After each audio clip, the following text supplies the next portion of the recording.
की आपण या ठिकाणी यावं, आपल्या समाजाच्या समस्या आणि त्यावर उपाय काय करता येतील, SC ST आणि OBC मायनॉरिटीच्या आरक्षणाविषयी पुढे आपल्याला काय वाटचाल करता येईल, याविषयी या ठिकाणी आपण आम्हाला मार्गदर्शन करावं. आदरणीय प्राध्यापक शिरीन खान मॅडम, नेवजाबाई हितकारणी महाविद्यालय, ब्रह्मपुरी.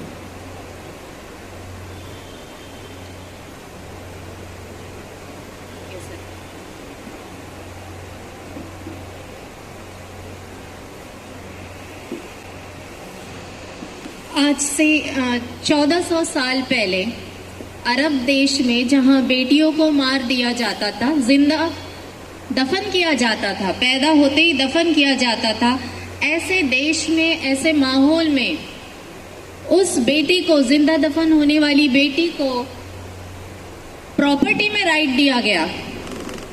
और उस प्रॉपर्टी में राइट देने वाले हजरत मोहम्मद सल्लल्लाहु अलैहि वसल्लम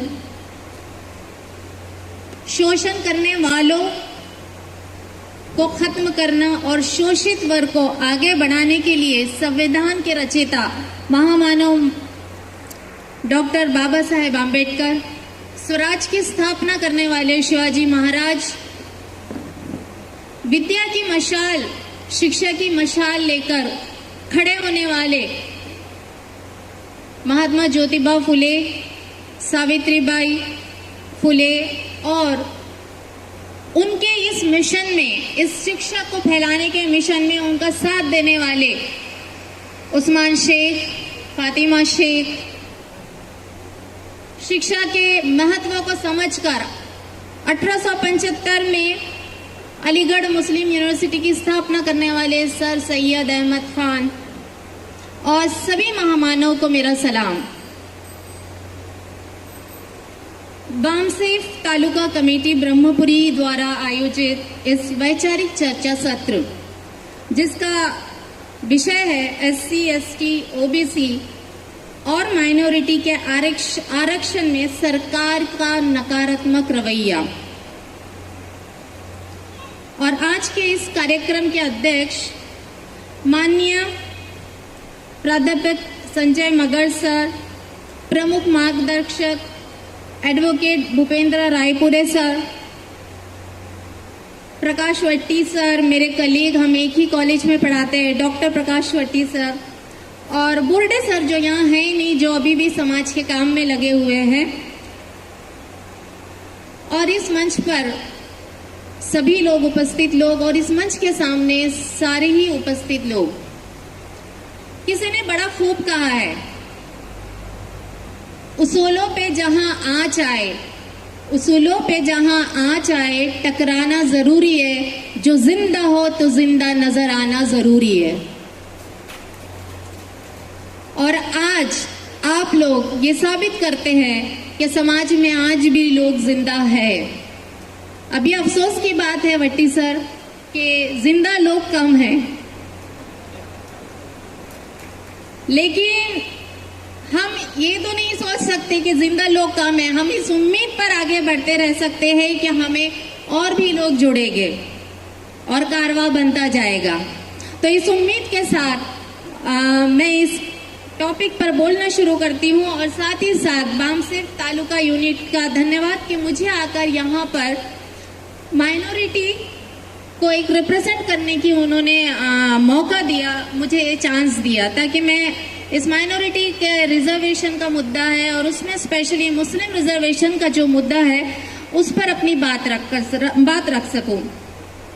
सबसे पहले माइनॉरिटी, अब जैसे कहा गया है कि माइनॉरिटी का शाब्दिक अर्थ ही होता है जिनकी संख्या कम हो. अब संख्या कम हो ये कैसे पता चले? जनगणना या सेंसस से. पिछला हमारी जनगणना सेंसस हुआ था 2011 में. एक तरह से ये वो लोग हैं, माइनॉरिटी वो लोग हैं जिनकी अपनी एक अलग संस्कृति है, लिपि है, भाषा है, और सरकार का काम है इन लोगों को संरक्षण देना. सरकार का काम है देखे कि इनके साथ अन्याय ना हो. गांधी जी ने एक बहुत अच्छी बात कही थी कि किसी सभ्यता को, किसी सिविलाइजेशन को अगर आप देखना चाहते हैं कि वो सिविलाइजेशन कितना परिपक्व है, मैच्योर्ड है, तो आप वहाँ के माइनॉरिटीज को देखिए. वहाँ के माइनॉरिटीज को कितने माइनॉरिटीज वहाँ की कितनी सुरक्षित महसूस करती है। लॉर्ड एटकन ने भी यही कहा कि अगर किसी सिविलाइजेशन को देखना है कि ये सिविलाइजेशन कितना डेवलप्ड है, तो वहां की माइनॉरिटीज को देख लो कि वहां की माइनॉरिटीज को क्या अधिकार प्राप्त है, वहां की माइनॉरिटीज को क्या सारे राइट्स प्राप्त है, वहां की माइनॉरिटीज को की भागीदारी कितनी है, उस समाज में माइनॉरिटीज की भागीदारी कितनी है, वहां कहीं माइनॉरिटीज के साथ शोषण तो नहीं हो रहा है।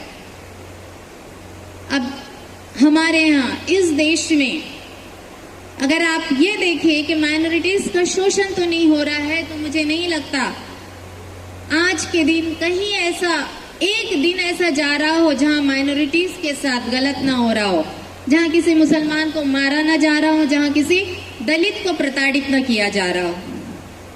तो ये देखते हुए अगर आप इस माइनॉरिटी में सबसे बड़ा हिस्सा है जो कि मुस्लिम पॉपुलेशन है, इस पूरी जनसंख्या का 14% मुसलमान है, इतनी बड़ी माइनॉरिटी है।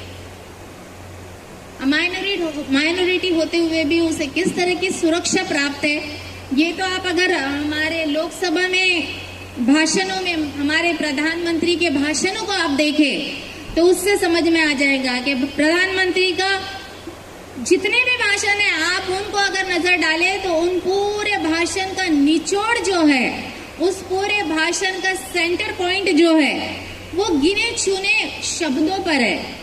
शब्द क्या है?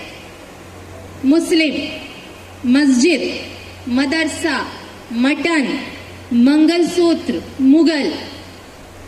प्रधानमंत्री के भाषण यही गोल घूमते हैं। इससे अंदाजा हो जाता है आपको कि माइनॉरिटी सुरक्षित है या नहीं है।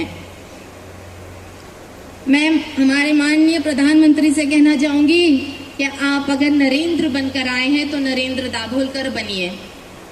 आप अगर नरेंद्र बनकर आए हैं तो नरेंद्रनाथ दत्त बनिए, जो आगे जाके स्वामी विवेकानंद बने। और फिर देखिए कैसे नहीं इस देश का हर इंसान आपके पीछे भागा दौड़ा चला आएगा, कैसे नहीं आपके हाथों को मजबूत करने हर समाज, हर तबका, हर धर्म आपके कंधे से कंधा मिलाकर चलेगा।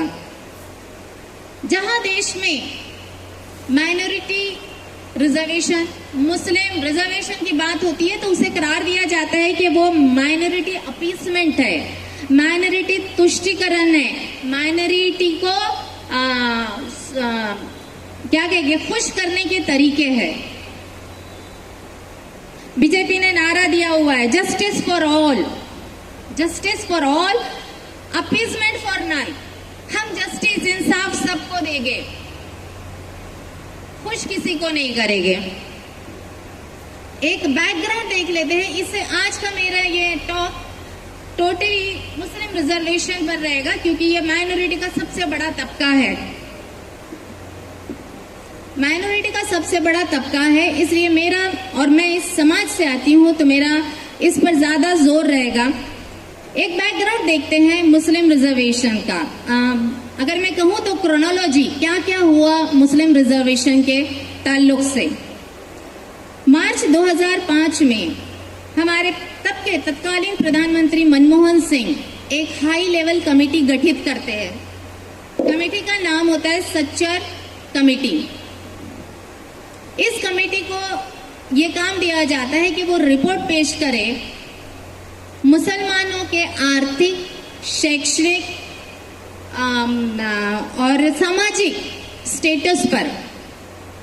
2006 में रिपोर्ट आती है, 2006 में रिपोर्ट पेश की जाती है।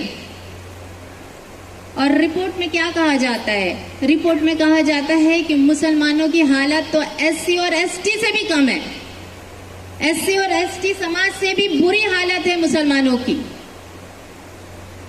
फिर आता है, फिर एक और कमीशन बिठाया जाता है, रंगनाथन मिश्रा कमीशन 2007 में। 2009 में रंगनाथन मिश्रा कमीशन अपनी रिपोर्ट देता है, उसी चीज को दोहराता है कि मुसलमान हर एरिया में पिछड़े हुए हैं, मुसलमान शैक्षणिक तौर पे, आर्थिक तौर पर पिछड़े हुए हैं, मुसलमानों की कई आधे से ज्यादा पॉपुलेशन जो रहता है झोपड़ी झुग्गियों में रहता है। उसके बाद आता है अक्टूबर 2013 में महाराष्ट्र में महमूदुर रहमान कमेटी अपनी रिपोर्ट पेश करती है। पृथ्वीराज चौहान जो उस समय के चीफ मिनिस्टर थे, रिपोर्ट पृथ्वीराज चौहान के सामने आती है। बट अब किस तरह से रिजर्वेशन को, अब ये रिजर्वेशन जो रहा है ना, सामाजिक मुद्दा नहीं रहा है, राजनीतिक मुद्दा होकर रह गया है। और यही विडंबना है, यही हमारी बदकिस्मती है कि हमने इस मुद्दे को टोटली राजनीतिक मुद्दा करके रखा है। अब 2013 में जब ये रिपोर्ट आती है और 2014 में थे महाराष्ट्र असेंबली के इलेक्शंस, कांग्रेस सरकार थी, कांग्रेस और एनसीपी को अपनी जमीन खिसकती हुई नजर आ रही थी। लग नहीं रहा था कि हम वापस आएंगे। तो मुसलमानों को रिझाने के लिए आनन फनान में उन्होंने रिजर्वेशन दे दिया। 25 जून 2014 को कैबिनेट में अध्यादेश पारित होता है और उसमें दे दिया जाता है मुस्लिम्स को 5% रिजर्वेशन, मराठा को 16% रिजर्वेशन। 2000 पास नहीं होता है ये सिर्फ मुसलमानों को खुश करने के लिए कि भाई हम तुम्हारे साथ हैं, हमको तुम्हारी फिक्र है। 2014 में आती है बीजेपी की सरकार।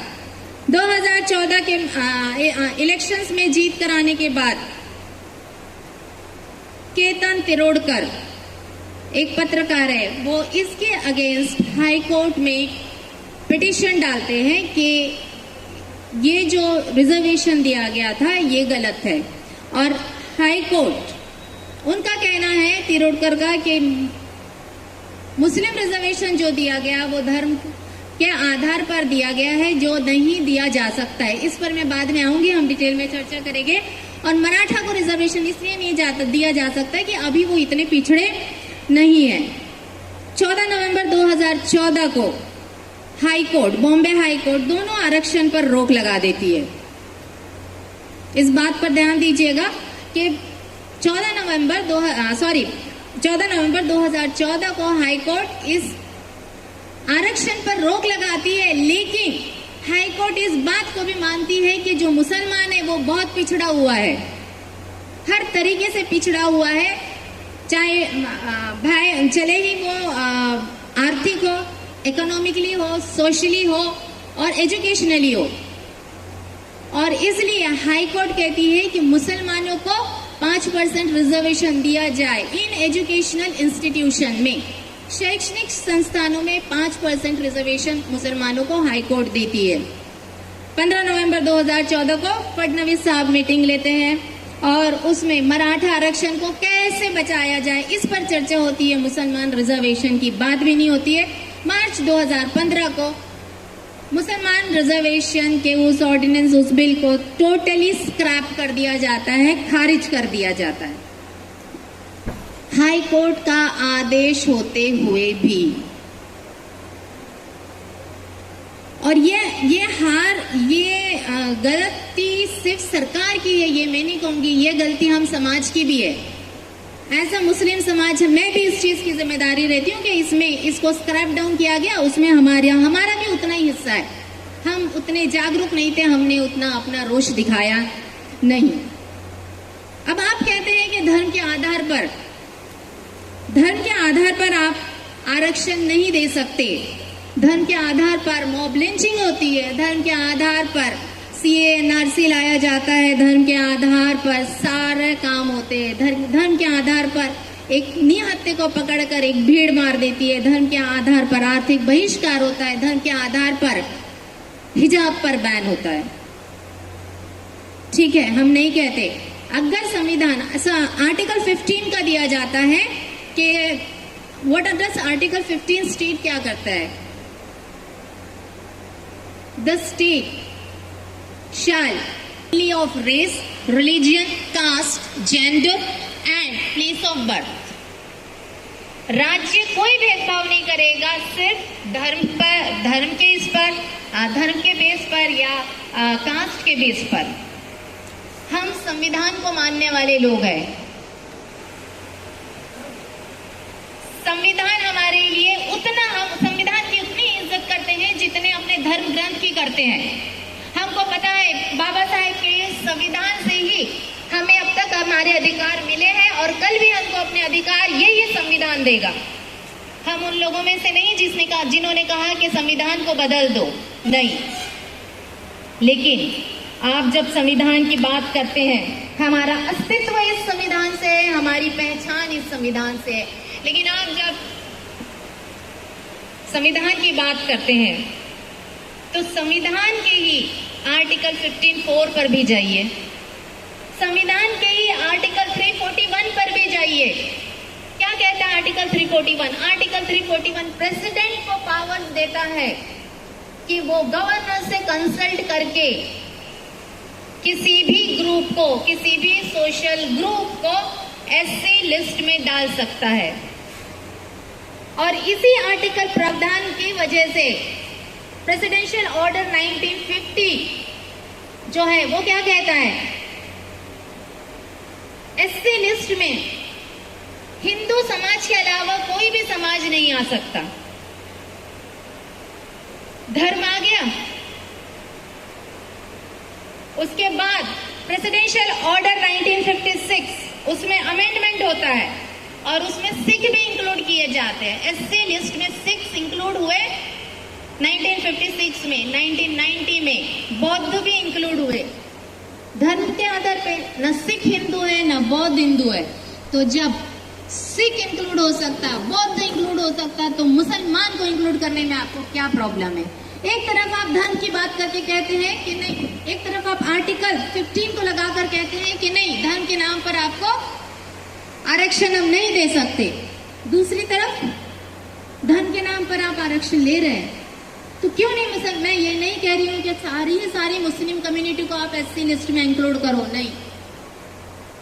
लेकिन मुस्लिम समाज में भी आज भी ऐसे कई लोग हैं जिनकी इतनी दयनीय अवस्था है, इतनी दयनीय हालत है कि उन्हें आज एससी लिस्ट में इंक्लूड किया जाना चाहिए। एक और चीज इसके हवाला में देना चाहूंगी कि 7वीं 8वीं शताब्दी में जब सूफी संत इधर आए, इस देश में आए सूफी संत, और उस समय इस देश की वर्ण व्यवस्था चरम सीमा पर थी। शूद्र के हाथ लगाने से पानी बिटल जाता था। शूद्रों को कुएं पर जाने की परमिशन नहीं थी, कहीं किसी के घर में बैठने की परमिशन नहीं थी। इस तरह के जुल्म सितम को निचली जातियां झेल रही थी। और जब ये सूफी संत आए तो सूफी संतों ने इस्लाम बताया। उन्होंने बताया कि नहीं, हमको कोई प्रॉब्लम नहीं है तुम्हारे साथ बैठकर खाना खाने में। उन्होंने दोनों हाथों से, खुली बाहों से स्वागत किया उन शूद्र जातियों का, आओ हम साथ में नमाज पढ़ेंगे।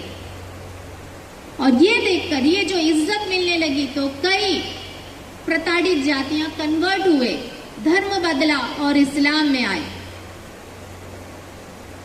इस्लाम में आए क्यों? क्योंकि वो वहां पर प्रताड़ित थे, वहां उनको वो इज्जत नहीं मिल रही थी। जब उन्होंने धर्म इस्लाम कबूल किया, यहाँ उन्हें बराबरी से बैठकर मस्जिद में उनके साथ नमाज पढ़ी जा रही थी। और कहा तो मंदिर में एक कदम रखने से मंदिर पूरा धोया जाता था।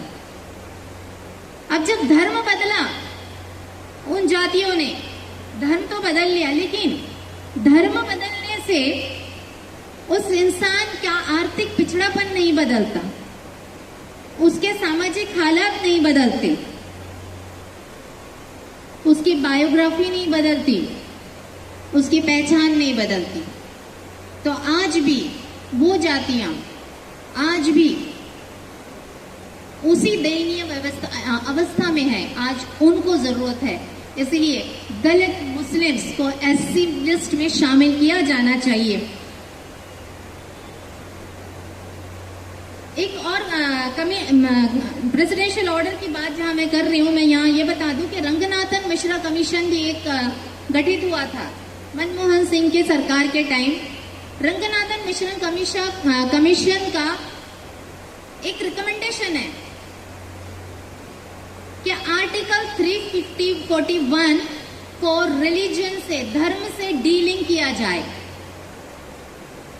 उसे धर्म से परे किया जाए, ताकि किसी भी धर्म के लोगों को भी एससी लिस्ट का फायदा मिल सके। सोशली बैकवर्ड क्लास, ये मानने तैयार नहीं है सरकार कि मुसलमान बैकवर्ड क्लास में आते हैं। ये हम नहीं कह रहे, मुस्लिम समाज नहीं कह रहा कि हम बैकवर्ड है, ये डेटा कहता है, फिगर्स है, आंकड़े है जो बताता है। सच्चर कमेटी एक बहुत बड़ा रिपोर्ट है, डॉक्यूमेंट है मुस्लिम आरक्षण के लिए, क्योंकि उसके पहले यही कहा जा रहा था कि मुसलमान को बहुत चढ़ाया जा रहा है, इतनी बुरी हालत उनकी है ही नहीं, ये नहीं वो नहीं। उस झूठ को सच्चर कमेटी ने ध्वस्त किया। मुस्लिम समाज ये socially backward, socially take it whether it is social backwardness और एजुकेशनल बैकवर्डनेस और इकोनॉमिक बैकवर्डनेस, जो भी है डेटा आपको बताता है। एक डेटा मैं आपको यहाँ पढ़कर बताना चाहूंगी कि मुस्लिम समाज के पिछड़ेपन की आप हालत देखिए। 14% है, इस पूरे पॉपुलेशन का 14% मुस्लिम समाज है, लेकिन आईएएस में ये कितना है? 3%, आईपीएस में 4%, रेलवे में 4.5%, और 4.5% में भी वो 99% लोग वो है जो बहुत ही नीचे के लो लेवल पे काम कर रहे हैं। एजुकेशन डिपार्टमेंट में 6.5%, आईआईटी में 3%, आईआईएम में 1.3%। संसद में कितने मेंबर्स है? लोकसभा में 543 मेंबर्स है, 543 मेंबर्स है। आंकड़ेवारी से 14% पॉपुलेशन के हिसाब से कितने होने चाहिए सांसद? 76 है, कितने? 24, 5% से भी कम। महाराष्ट्र असेंबली, विधानसभा में मेंबर्स होते हैं 288, और पॉपुलेशन महाराष्ट्र में मुसलमानों का है 12%। उस हिसाब से कम 33% लोगों ने वहां रहना चाहिए। 33 एमएलए वहां होने चाहिए विधानसभा में, है कितने? 10। कहां से भागीदारी है इस देश में? मुस्लिम समाज की देश में भागीदारी नगण्य है, नहीं के बराबर। और अगर उस समाज की भागीदारी, उस समाज का रिप्रेजेंटेशन अगर लोकसभा में नहीं है, विधानसभा में नहीं है, तो आप कैसे उम्मीद कर सकते हैं कि वो समाज आगे बढ़ेगा, वो समाज प्रोग्रेस होगा, वो समाज डेवलप्ड होगा। सुप्रीम कोर्ट के इंदिरा साहनी, सुप्रीम कोर्ट का जजमेंट है इंदिरा साहनी केस का, वो डिफाइन करते हैं सोशली बैकवर्ड क्लास कौन हो सकती। सरकार मानने तैयार नहीं है कि मुस्लिम समाज बैकवर्ड है। अब ये जो डेटा है ये हमारा दिया हुआ डेटा नहीं है, सरकार की एजेंसीज का दिया हुआ डेटा है, वो अपने ही डेटे को नहीं मान रही है। इंदिरा साहनी के जजमेंट में क्या कहा गया? Any social group what ever its mark और identity if found to be true on the criteria of backwardness as those of others should be treated as socially backward class। कोई भी ग्रुप, कोई भी धर्म समुदाय अगर वो क्राइटेरिया को फुलफिल करता है जो एक बैकवर्ड क्लास का है, तो उसे बैकवर्ड क्लास मानना चाहिए। आप सच्चर कमेटी को नहीं मान रहे हैं। सच्चर कमेटी है कोई ऐसी वैसी कमेटी है? प्रधानमंत्री की हाई लेवल कमेटी है। आप रंगनाथन मिश्रा कमेटी को नहीं मान रहे हैं, आप हाई कोर्ट के ऑर्डर को नहीं मान रहे हैं। बॉम्बे हाई कोर्ट ऑर्डर ने कहा है तो ये बैकवर्ड है, इनको 5% का रिजर्वेशन दिया जाए। आप हाई कोर्ट को नहीं मान रहे हैं, आप सुप्रीम कोर्ट को नहीं मान रहे हैं। और अब अगर हम आपको तानाशाह कहे तो आप बुरा मान रहे हैं। करे हमारी हालत तो ऐसी हो गई है सर, करे तो करे क्या, जाए तो जाए कहाँ।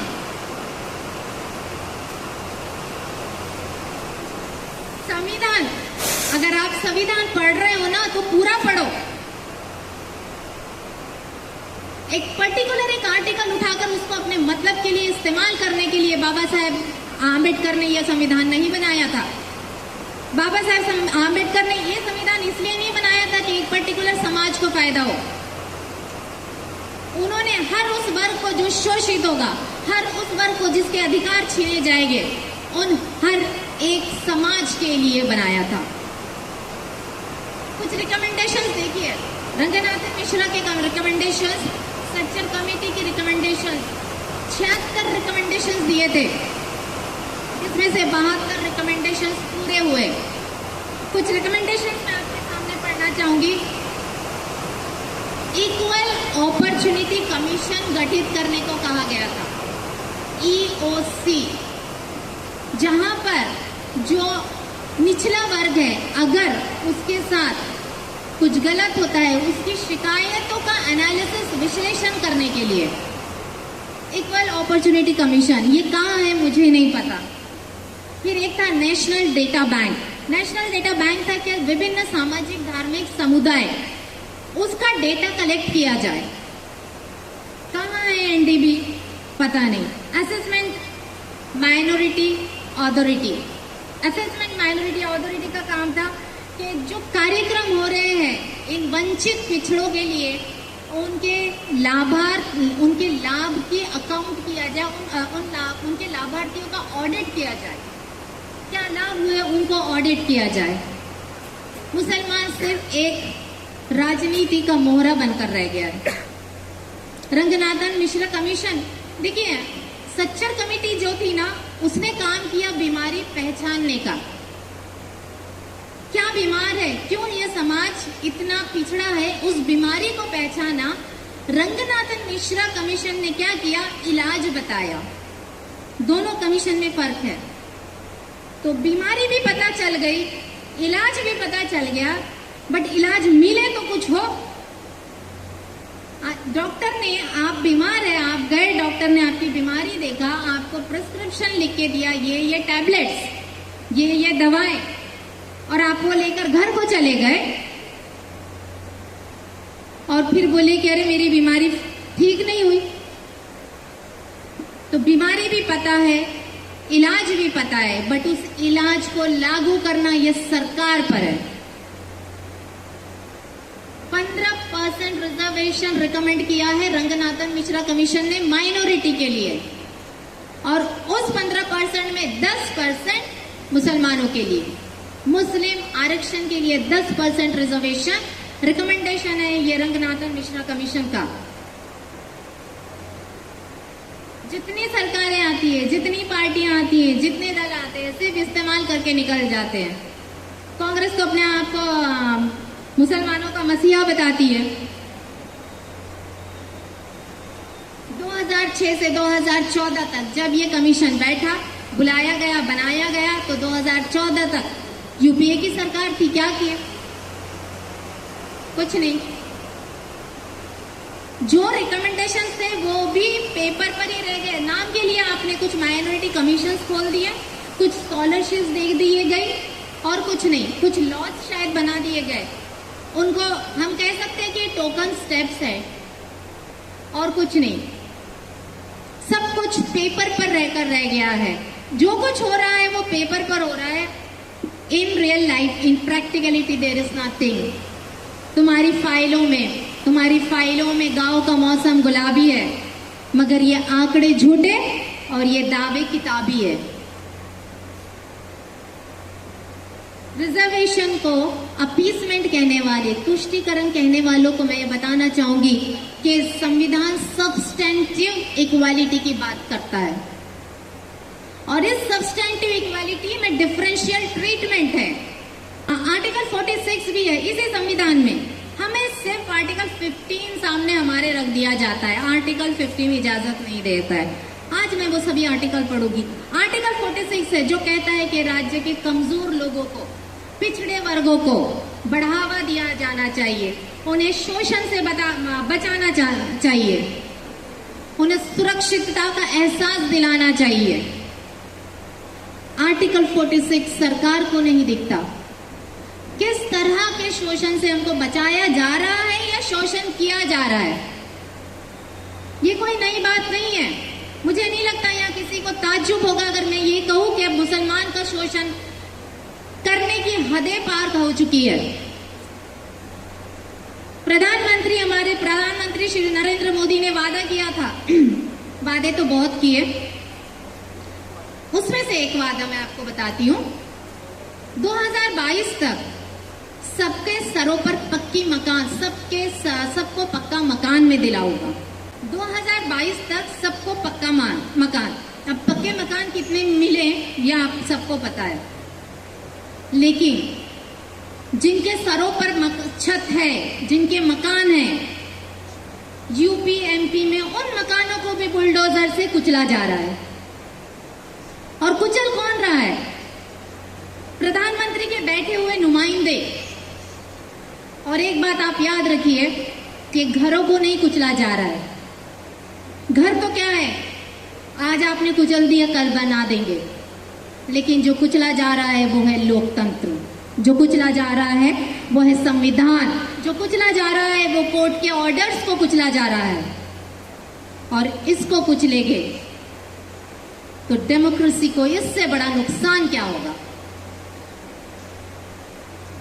हम पर इल्जाम लगाया जाता है कि हम आतंकवाद को बढ़ावा देते हैं। आतंकवाद को हम बढ़ावा देते हैं?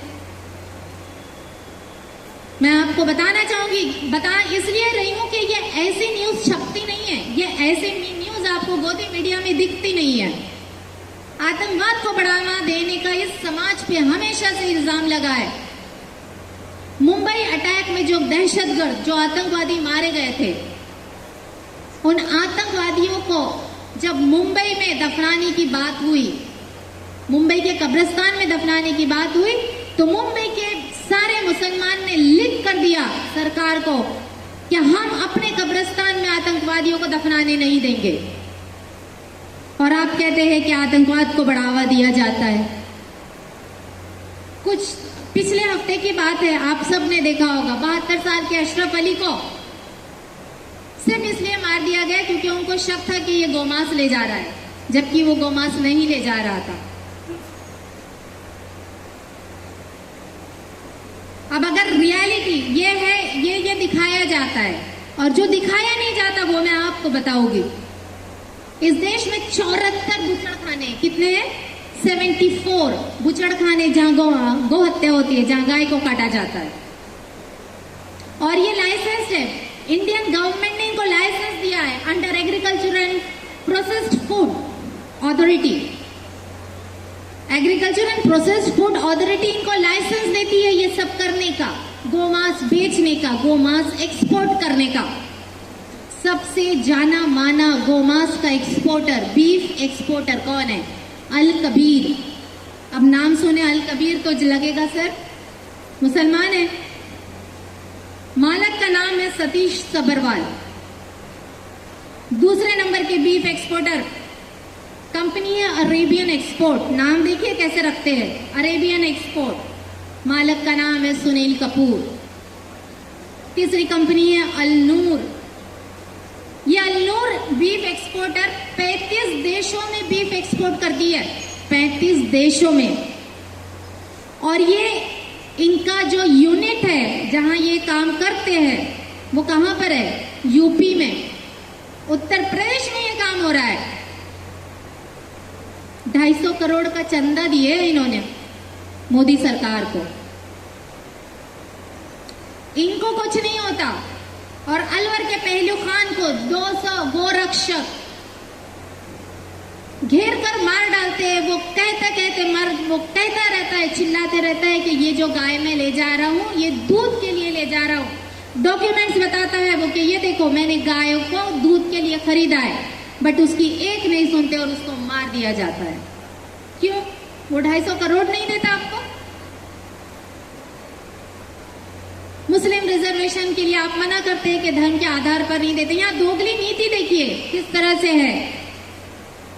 एक तरफ आप कहते हैं, महाराष्ट्र में आप कहते हैं कि धर्म के आधार पर रिजर्वेशन नहीं, हाईकोर्ट का ऑर्डर आपने स्क्रैप कर दिया। और आंध्र प्रदेश में क्या हो रहा है? आंध्र प्रदेश में टीडीपी की सरकार है, चंद्रबाबू नायडू की सरकार है, और किसकी है? बीजेपी की। गठबंधन है टीडीपी का और बीजेपी का, और टीडीपी वहां पर 4% रिजर्वेशन मुसलमान को देती है। अब क्यों नहीं आपको उठता है सवाल कि ये संविधान के खिलाफ है? अब क्यों नहीं आप उठाती उंगलियां? तो सत्ता को देखकर विचारधारा बदलती है, राज्य में आपकी विचारधारा बदलती है। एक बात समझना होगा हमें कि जहां राजनीति धार्मिक समस्याओं को शांत करे वो देश महान है, और जहां राजनीति धार्मिक समस्याओं को पैदा करे तो समझ जाइए कि देश गलत लोग चला रहे हैं। जैसे ही चुनाव आता है आपको हिंदू मुसलमान होता हुआ हर जगह दिखाई देगा। अभी 2-4-8 दिन पहले विधानसभा के विधायक नितेश राणे भरी सभा में कहते हैं कि मस्जिदों में घुसकर चुन कर लोगों को मारूंगा, मुसलमान को मारूंगा। कहां से आती है हिम्मत? इस संविधान से चलने वाले देश में एक विधायक को इतनी हिम्मत आती कहां से है, मेरा सवाल है। कहीं ना कहीं उसके पीछे शक्ति है जो उसको हिम्मत दे रही है। तुम बोलो, हम देख लेंगे। कार्रवाई क्या हुई? नितेश राणे पे कार्रवाई क्या हुई? आप कहते हैं मस्जिदों में घुसकर मारे गए, और वही सुनकर फिर मस्जिदों को तोड़ा जाता है, मस्जिदों के सामने हुड़दंग मचाया जाता है। अब आपको वो बताती हूं जो आपको पता नहीं है। आज हर चीज के मैं आपको 2 पहलू दिखाऊंगी। एक पहलू ये हो गया, मस्जिद में घुसकर मारेंगे, मस्जिदों को तोड़ो, मस्जिदों के सामने हुड़दंग मचाओ, डीजे बजाओ। अब मस्जिदों का एक पहलू ये बताती हूं, जब कोरोना के टाइम पे प्राइवेट अस्पताल रईसों के लिए खुले थे और गरीब इंसान, जन सामान्य कॉमन मैन गरीब सड़क पर मर रहा था, उस टाइम पर आजम कैंपस, पुणे आजम कैंपस की मस्जिद पहली क्वारंटाइन सेंटर बनी। India's first quarantine centre was the मस्जिद इन आजम कैंपस। और सिर्फ वो एक ही मस्जिद नहीं है जो क्वारंटाइन सेंटर बनी। मस्जिदों के नाम गिनाऊं आपको, औरंगाबाद की जामा मस्जिद, आप चेक कर लीजिए इसलिए नाम गिना रही हूं। पुणे की वडगांव मस्जिद, दिल्ली की ग्रीन पार्क मस्जिद, चेन्नई की जावेद मस्जिद, हैदराबाद की मस्जिद मोहम्मदी। और मस्जिदों ने अगर अपने दरवाजे खोले थे तो मुसलमानों के लिए नहीं, मस्जिदों ने दरवाजे खोले थे भारतीय के लिए, इस देश के हर नागरिक के लिए। मस्जिदों ने भेदभाव नहीं किया मुसलमान और हिंदू में, उनके लिए हर इंसान था। कोरोना से ग्रसित हर पेशेंट उनके लिए इंसान था। एक बात आपसे पूछना चाहूंगी कि ये जो भीड़ मस्जिदें तोड़ती है, ये जो भीड़ मस्जिदों के सामने हुड़दंग मचाती है, ये जो भीड़ जो मस्जिदों को धमकाती है, ये भीड़ में आने वाले लोग जो जुनैद को, नजीब को, तबरेज अंसारी को मार देते हैं, ये कौन लोग हैं? कभी सवाल कीजिए, ये कौन लोग हैं? ये आरएसएस के लोग हैं? नहीं, ये ब्राह्मण है। इस भीड़ में कोई आरएसएस नहीं है, इस भीड़ में कोई ब्राह्मण नहीं है, इस भीड़ में कोई सरकारी कर्मचारी नहीं है, इस भीड़ में वो भी नहीं है जो कॉरपोरेट में काम कर रहा है 15-20 लाख का पैकेज लेकर। इस भीड़ में फॉरेन यूनिवर्सिटी से पढ़कर आया हुआ नेता का बेटा भी नहीं है। तो कौन है? इस भीड़ का हिस्सा है ओबीसी, एससी, एसटी समाज का बेरोजगार युवक। अगर आप डेटा निकालें तो आपको पता चलेगा कि दंगों में जेल में अंदर गए हुए 95% लोग इसी समाज से आते हैं। दूसरा समाज आता नहीं है, आपको भेजता है। ये हमारे नौजवान कब समझेंगे? आपकी लड़ाई किससे थी? भूल गए आप? आपकी लड़ाई किससे थी और किससे लड़ रहे आप? संविधान को जलाया ब्राह्मणों, संविधान जातीय प्रथा ब्राह्मणों ने, दास प्रथा ब्राह्मणों ने, मंदिर में आने घुसने नहीं दिया ब्राह्मणों ने, आपको शिक्षित होने नहीं दिया ब्राह्मणों ने, आरक्षण का विरोध किया ब्राह्मणों ने, संपत्ति रखने से रोका ब्राह्मणों ने। तो मुसलमान दुश्मन कैसे हुआ? क्यों नहीं सोचते आप?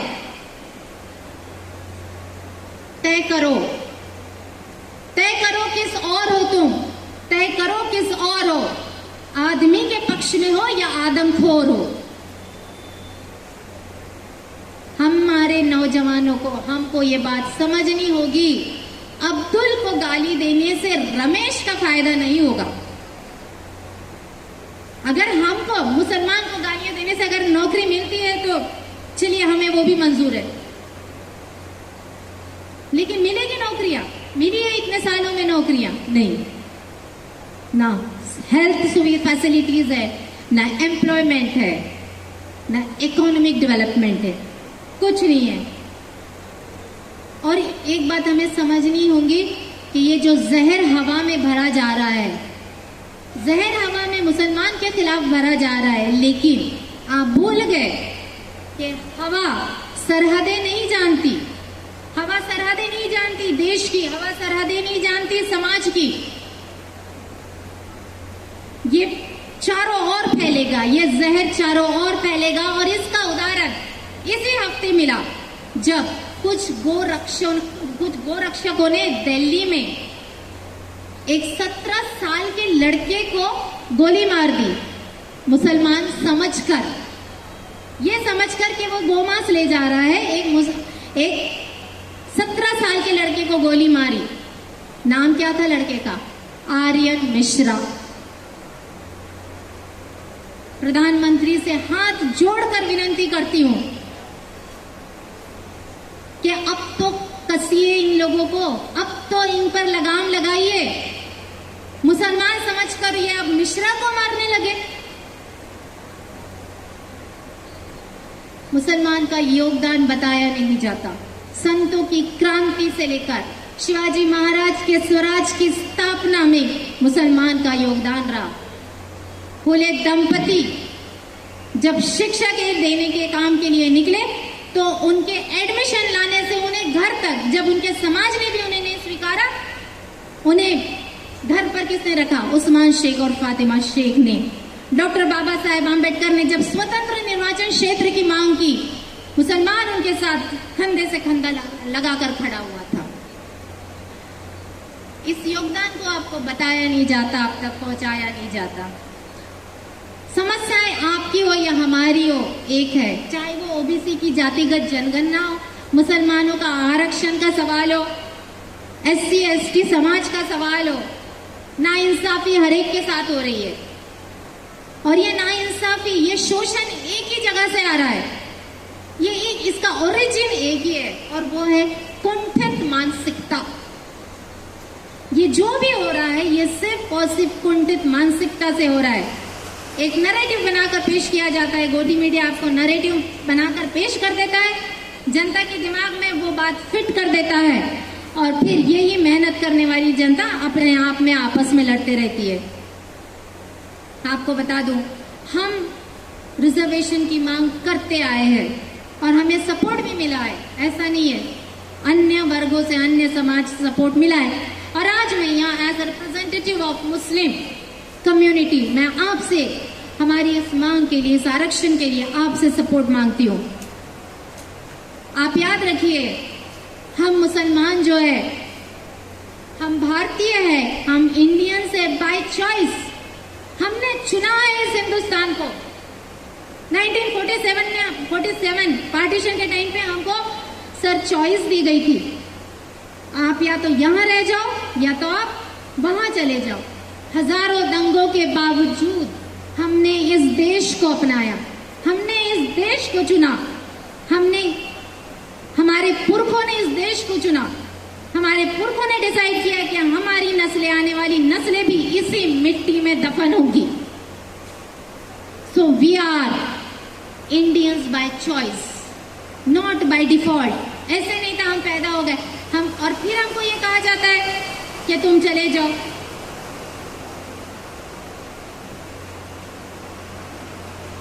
मुसलमान के साथ क्या हो रहा है ये सबको दिख रहा है। सरकार ने आंखें बंद कर ली है, सरकार ने आंखें बंद कर ली है।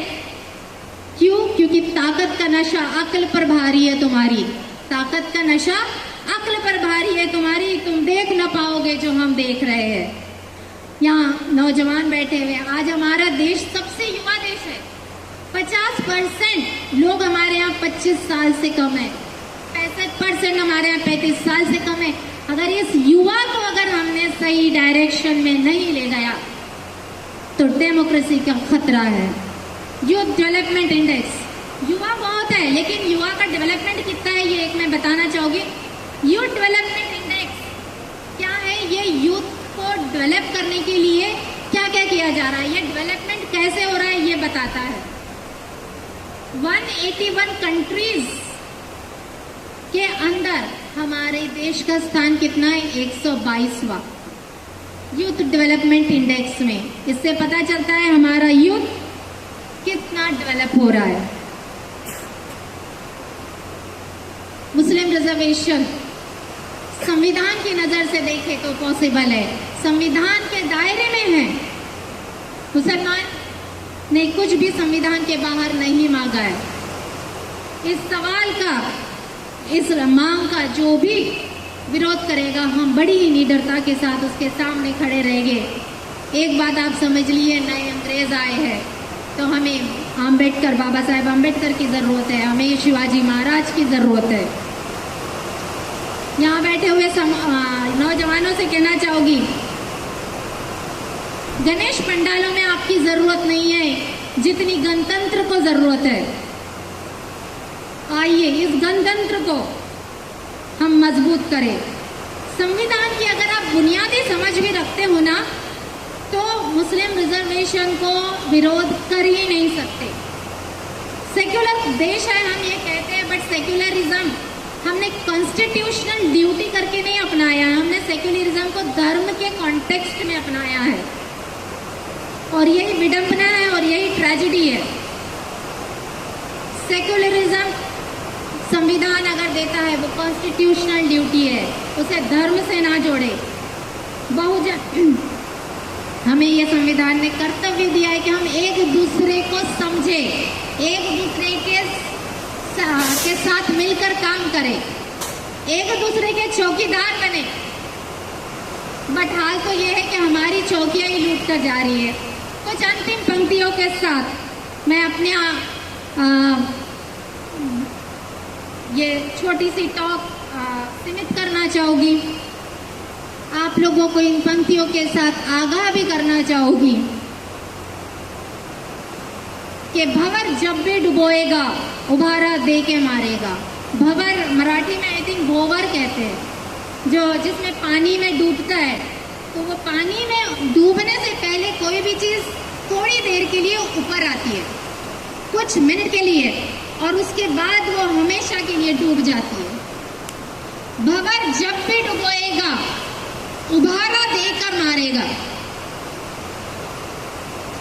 सुनो ऐ मछलियों, हम सब मछलियां हैं। सुनो ऐ मछलियों, ये तुमको चारा देकर मारेगा। गलत फहमी है तुम्हारी कि अच्छे दिन आएंगे, गलत फहमी है तुम्हारी कि अच्छे दिन आएंगे। बड़ा चालाक दुश्मन है, सहारा दे के मारेगा। धन्यवाद।